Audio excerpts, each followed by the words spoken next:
এখন আমরা দেখব একাদশ দ্বাদশ শ্রেণীর তথ্য ও যোগাযোগ প্রযুক্তির অধ্যায়টা হচ্ছে পঞ্চম অধ্যায়। আর এই অধ্যায়টার নাম হচ্ছে প্রোগ্রামিং ভাষা, যেটা খুবই গুরুত্বপূর্ণ এইচএসসি পরীক্ষার জন্য, কারণ এই চ্যাপ্টারটা থেকে একটা সিকিউ অবশ্যই থাকবে।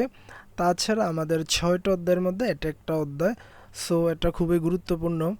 এখন আমরা দেখব এই অধ্যায়টার দুইটা টপিক নিয়ে আলোচনা করব।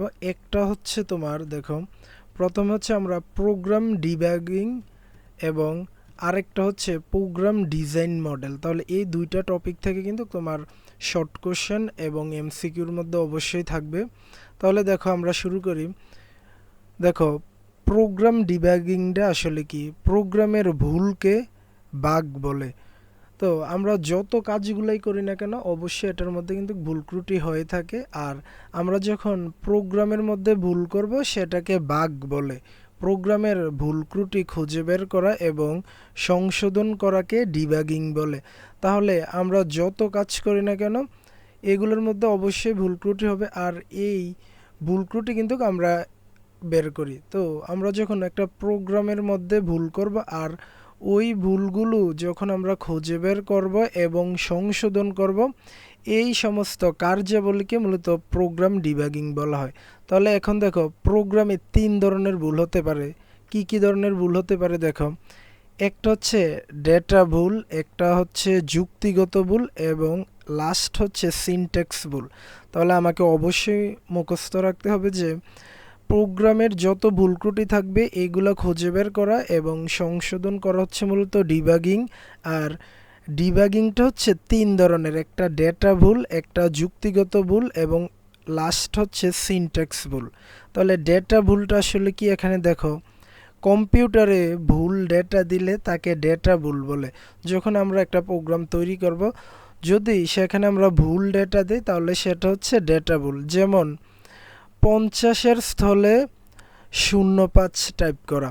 তাহলে এখানে কিন্তু আমি একটা ভুল ডেটা দিলাম। যেমন আমাকে দেওয়ার কথা ছিল 50, কিন্তু আমি সেখানে দিলাম শূন্যটা 5-এর আগে বসার কারণে এটা হয়ে গেল 5। তাহলে এই ধরনের টাইপগুলো হচ্ছে আমার ডেটা ভুল। তাহলে এমন থাকতে পারে যে একটা সংখ্যার স্থলে অন্য একটি সংখ্যা, অথবা একটা নামের পরিবর্তে অন্য একটি নাম।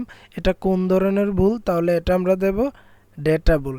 এবার দেখো, ডেটা ভুল কম্পিউটার বুঝতে পারে না। যেমন, কারণ তুমি এখানে 50 বসাবা, কিন্তু তুমি এখানে 5 বসিয়েছো, তাহলে কিন্তু কম্পিউটার হয়তো মনে করবে যে তুমি অবশ্যই এখানে 50 না বসিয়ে 5 বসিয়েছো। সেক্ষেত্রে এই ভুলটা কিন্তু সহজে ডেটা বা কম্পিউটার বুঝতে পারে না। ডেটা ভুলের ক্ষেত্রে কম্পিউটার বার্তা প্রদর্শন করে না। তাহলে দেখো, এটা খুবই গুরুত্বপূর্ণ যে কোন ভুলের ক্ষেত্রে কম্পিউটার বার্তা প্রদর্শন করে না, সেটা হচ্ছে আমার ডেটা ভুল।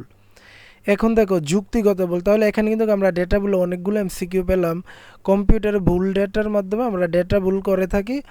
তারপর হচ্ছে ডেটা ভুল কম্পিউটার বুঝতে পারে না এবং ডেটা ভুল কম্পিউটারে বার্তা প্রদর্শনও করে না। তাহলে আমাদের ডেটা ভুলটা গেল। এখন হচ্ছে যুক্তিগত ভুল। প্রোগ্রামে যুক্তির ভুল সমূহকে যুক্তিগত ভুল বলে। যেমন, এ গ্রেটার দেন বি এর স্থলে যদি তুমি এ লেস দেন বি বসিয়ে টাইপ করো, তাহলে কিন্তু এটাও কম্পিউটার বুঝতে পারবে না। সেক্ষেত্রে যুক্তিগত ভুলটাও কিন্তু আমাকে নিচ থেকে যাচাই বাছাই করে বসাতে হবে। এবং লাস্ট ওয়ান হচ্ছে সিনট্যাক্স ভুল। সিনট্যাক্স ভুল হলো যে ভাষায় প্রোগ্রাম লেখা হয় সেই ভাষার ব্যাকরণগত ভুল। তাহলে ব্যাকরণগত ভুল মূলত কিসে হয়ে থাকে? সিনট্যাক্স ভুলে। সিনট্যাক্স ভুলের ক্ষেত্রে কম্পিউটার বার্তা প্রদর্শন করে। সি প্রোগ্রামিং ভাষায় সিনট্যাক্স লেখার সময়, যেমন মনে করো তুমি এখানে স্ক্যান এফ এর স্থলে স্ক্যান স্পেস এফ বসিয়েছ, বা প্রিন্ট এফ এর স্থলে প্রিন্ট স্পেস এফ বসিয়েছ। তাহলে যদি আমরা দেখি যে এই রকম ভুলগুলো, তাহলে এটা হচ্ছে সিনট্যাক্স ভুল। আর যদি লেস দেন গ্রেটার দেন দিয়ে আমরা কোনো একটা ডেটা টাইপ করি, সেটা হচ্ছে যুক্তিগত ভুল। আর যদি সংখ্যা এবং যে কোনো একটা পরিবর্তিত আমরা ডেটা টাইপ করে থাকি, সেটা হচ্ছে ডেটা ভুল। তাহলে আমরা খুব ভালোভাবে এই পেজটা আবার একটু দেখব এবং আরও ডিটেলস জানার জন্য আমরা মূল বই থেকে পড়ব। এখন আমাদের দ্বিতীয় টপিকটা হচ্ছে দেখো, program design model. Program design মডেলটা আসলে কি? আমরা যে ডিজাইনটা করব, এটা কোন মডেলের আলোকে করব? তাহলে দেখো, প্রোগ্রাম ডিজাইন মডেল বলতে প্রোগ্রামের গঠন রীতিকে বোঝায়। মডেল মানে কিভাবে এটা আমি করব, গঠন রীতিকে বোঝায়। সহজ ও সুন্দর প্রোগ্রাম রচনার জন্য এখানে যৌথফলাটা বসবে। বিভিন্ন ধরনের প্রোগ্রামিং ডিজাইন বা মডেল ব্যবহার করা হয়। তাহলে এখন আমরা কত প্রকার এটা এখানে স্পেসিফিকভাবে বলা নেই, তো অনেকগুলো মডেল গঠন রীতি করে থাকে প্রোগ্রাম ডিজাইনের মধ্যে। যেমন আমরা এখন দেখব কি কি ব্যবহার করা হয়ে থাকে। তাহলে দেখো, একটা হচ্ছে স্ট্রাকচারড প্রোগ্রামিং। মূল প্রোগ্রামকে কতগুলো মডিউলে ভাগ করা হয়, পরবর্তীতে মডিউলগুলোর ফাংশন সমূহকে একত্রিত করে সমাধান করা হয়। স্ট্রাকচারড প্রোগ্রামিংকে প্রসিডিউর ওরিয়েন্টেড প্রোগ্রামিং বলে। তাহলে এই লাইনটা তোমরা খাতায় লিখে রাখবে, অথবা তুমি মূল বইয়ে যখন পড়বা এটাকে তুমি আন্ডারলাইন করে রাখবা। তাহলে স্ট্রাকচারড প্রোগ্রামিংকে কী নামে বলা হয়? Procedure oriented programming. এতে ডেটা অপেক্ষা ফাংশনের গুরুত্ব বেশি থাকে। তাহলে ডেটা থেকে ফাংশনের গুরুত্ব কোথায় থাকে? স্ট্রাকচারড প্রোগ্রামিংয়ে। প্রতিটি ফাংশনের জন্য আলাদা আলাদা ডেটা থাকে। এই ধরনের প্রোগ্রামিং টপ ডাউন পদ্ধতিতে করা হয়, যেমন কিউবেসিক, পাস্কেল, সি, কোবল, ফোরট্রেন। তাহলে এইগুলো হচ্ছে আমাদের স্ট্রাকচার প্রোগ্রামিং। এখন দেখো অবজেক্ট ওরিয়েন্টেড প্রোগ্রামিং। মূল প্রোগ্রামকে কতগুলো ছোট ছোট অংশ মানে অবজেক্টে ভাগ করা হয়, পরবর্তীতে অবজেক্ট সমূহকে একত্রিত করে সমস্যার সমাধান করা হয়। এতে ফাংশনের চেয়ে ডেটার গুরুত্ব বেশি। তাহলে আমরা কিন্তু এই প্রোগ্রাম ডিজাইন মডেলের মধ্যে এখানে দুইটার মধ্যে কিন্তু তুলনামূলক কিছু পার্থক্য পেয়েছি। যেমন ডেটা অপেক্ষা ফাংশনে গুরুত্ব দেয় স্ট্রাকচার প্রোগ্রামিং, আর ফাংশনের চেয়ে ডেটার গুরুত্ব বেশি দেয় অবজেক্ট ওরিয়েন্টেড প্রোগ্রামিং।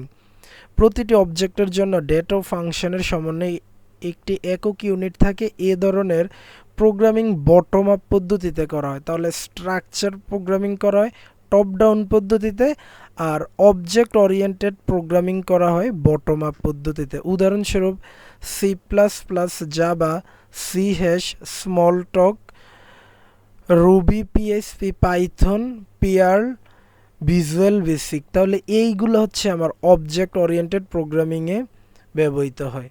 তাহলে এখানে আমরা দুইটা মডেল দেখলাম, আরও মডেল আছে। যেমন দেখো আরও দুইটা হচ্ছে, একটা হচ্ছে ভিজুয়াল প্রোগ্রামিং। স্ট্রাকচারড প্রোগ্রামিংয়ের কাঠামো ও ভাষাকে গ্রাফিক্যাল ইউজার ইন্টারফেসে রূপান্তরিত করে। তাহলে স্ট্রাকচার প্রোগ্রামিং যেটা, ওইটাকে যদি আমরা চিত্র বা গ্রাফিক্স আকারে ওই মডেলটাকে আমরা দাঁড় করাই, তখন সেটা হয়ে যাবে ভিজুয়াল প্রোগ্রামিং। তৈরি করা হচ্ছে ভিজুয়াল প্রোগ্রামিং। উদাহরণস্বরূপ visual basic, visual C++, visual J++, MS Axis ইত্যাদি। তাহলে খুব ভালোভাবে কিন্তু তোমরা এই টপিক দুইটা পড়তে হবে, খুবই ইম্পর্টেন্ট। আমাদের প্রোগ্রামিং ভাষার মধ্যে যে কয়েকটা টপিক আমাদের থিওরি টাইপের রয়েছে, এর মধ্যে কিন্তু এই দুইটা টপিক রয়েছে। তারপর হচ্ছে ইভেন্ট ড্রাইভেন প্রোগ্রামিং। চিত্রভিত্তিক প্রোগ্রামিং হলো ইভেন্ট ড্রাইভেন প্রোগ্রামিং। তাহলে খুব গুরুত্বপূর্ণ, দেখো এই লাইনটা, যে প্রোগ্রামিংয়ের বিভিন্ন নির্দেশ বা ইনস্ট্রাকশন চিত্রের মাধ্যমে দেওয়া হয় তাকে ইভেন্ট ড্রাইভেন প্রোগ্রামিং বলা হয়। তাহলে মুখস্থ করে রাখবা, আমরা প্রথমে যে প্রোগ্রামিং 3 ধরনের বলছিল, আর এটা হচ্ছে ডিজাইন মডেলের 4টা। একটা হচ্ছে যে যদি চিত্রের সাহায্যে দেওয়া হয় তাহলে সেটা হচ্ছে ইভেন্ট ড্রাইভেন প্রোগ্রামিং। তাহলে তোমরা এই দুইটা টপিক পুনরায় দেখবা, প্লাস বই থেকে ভালোভাবে, মূল বই থেকে বা গাইড থেকে ভালোভাবে এই টপিকগুলো দেখবে এবং ডিটেলস পড়বে, এবং যেগুলো খুব গুরুত্বপূর্ণ তোমার কাছে মনে হবে বা একটু কঠিন লাগবে ওইগুলোকে তুমি আন্ডারলাইন করে পরবর্তীতে পুনরায় রিভিশন দেবা। ধন্যবাদ সবাইকে।